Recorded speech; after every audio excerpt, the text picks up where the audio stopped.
you know, as all startups do, wanting to understand precisely how things work to the nth degree. That's not how you do it, I don't think, which is you can do that for years. What you need to do is have a clear plan, map it out, understand who you are, have belief, put yourself out there.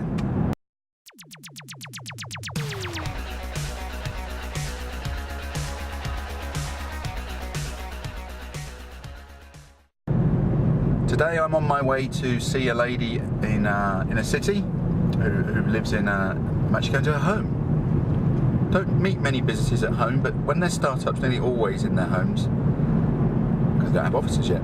So we're going to go meet her in her home. We're going to talk about what she's trying to do as a business. I've already been through this process. It's an interesting one. I've already been through this process, and she was going to go into food products, online retail of food products and training, and built the website. So we redesigned the website and everything, ready for launch. And then she sent me an email about a week ago and said, I found a better business idea, a better one. And she's not she's not impulsive.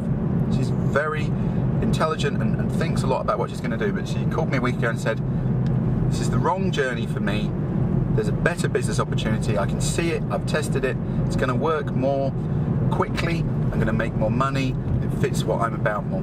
So that needs some discussion. There is an argument that you should stick with what you've decided to do and execute it violently, I think is the expression. You know, really do it to death until you decide that it can't work. On the other hand, she's a startup, she's an intelligent lady, and she's seen a better opportunity. And if you're going to do it, if you're going to flip your idea, now's the time, before you actually start investing money and making inroads into business development, infrastructure, all that. So yeah, so it'll be interesting. You know, I don't actually know the story of how she got to the point where she was going to flip to another sector. She's going from food to fitness. Yeah, it should be interesting. We'll see. I'll update you later, and yeah, I'll update you later when I know the full story. I started to cry, which started the whole world laughing. How we fight, only see that the joke was on me.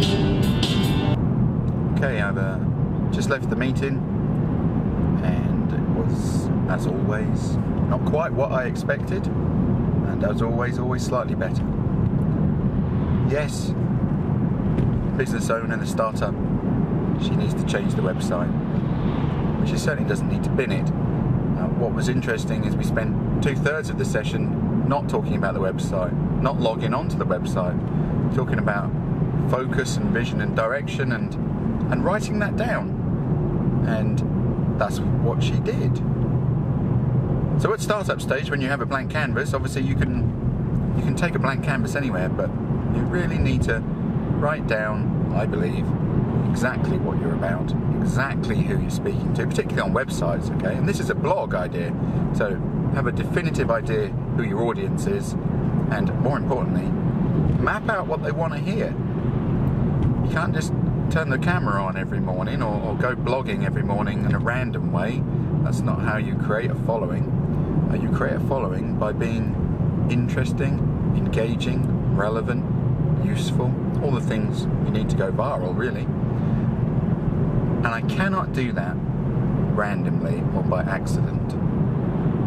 I need to have a plan. So that was the first part of the session. We wrote down what the end game was for the business. That was to monetize it, to make sure that people could buy products. And then we wrote down who the target audience was, we thought about what they'd like to hear, and we mapped out a rota, a communication rota, which says on day 1 we will post something to do with latest news. On day 2 we will post something about a new product. On day 3 we'll post a video. This is unique to you, right, and unique to her. Just what you say and when and to who is unique every time. But I must have a rota because I need discipline, and you can't have breaks. We sent out a mail shot once, which we were sending out every month, and we missed 1 month. We had a very big opportunity which we took advantage of, and we didn't send the newsletter out, and our unsubscribe rate was double. I mean, I'd sent the newsletter out for 2 years. There really was no reason for that, because we had a break, a gap in the communication. Double the sign-up. So don't stop talking. That's the point. So that's what she has now. She has a clear idea on how to monetize the company and when you have the following, and a strategy about what kind of video to produce and how, a structure and discipline, which of course every startup, lots of them, it's fairly lonely to start with. You're on your own, you're making it happen.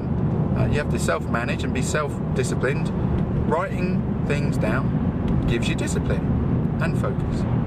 So we have that. We have a rota to produce content, and the rest is simple. I write it, I video it, I blog it, and I tell people. And if I do that enough times, I get a following. Only if I'm authentic. And whilst it may sound a bit woolly, the first part of the session today was about what is authentic. Who are you? What do your customers expect you to be? And how can I make sure I'm always like that? So we had a conversation about whether you could video somebody, interview somebody, and sell their products at the same time. And there was some debate about that. And in the end, there's no one answer. The truth is, if I write on there, I am interviewing this person to resell their product, it's not an impartial interview anymore, but the audience will accept that. If I don't, and I look like I'm being impartial, and someone finds out that I took a product or a payment, then goodbye following. So authentic at all times, discipline, structure, plan, all the boring stuff, which then enables me or her to be inspirational, adventurous, outspoken, opinionated. I do all that, but I do it with a plan, with an end game in mind.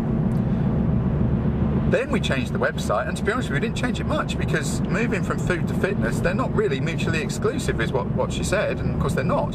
And so rather than having a food type diet blog and just talking about that, she's going to do what she's good at and what she actually is. She's qualified in psychology. She's read to the extreme on psychology. That gives her a unique perspective on food, fitness and well-being, and we will sprinkle in elements of that. Yes, so all very good. She's signed up for an online course which she was spending money on, and as all startups do, wanting to understand precisely how things work to the nth degree. That's not how you do it, I don't think. Which is, you can do that for years. What you need to do is have a clear plan, map it out, understand who you are, have belief, put yourself out there. That's what she's going to do. She's going to put herself out there and say, this is me, this is what I believe, I can help you, follow me. And that sounds like leadership. I have no doubt that this person will make it happen. This business will be a success, because of the determination and hard work that she's already put into the journey. From first startup idea, it's evolved, now we have a clear strategy. No doubt at all. And that's it. And you should blog. And if you're going to blog, make sure it's fun. Don't blog boring stuff.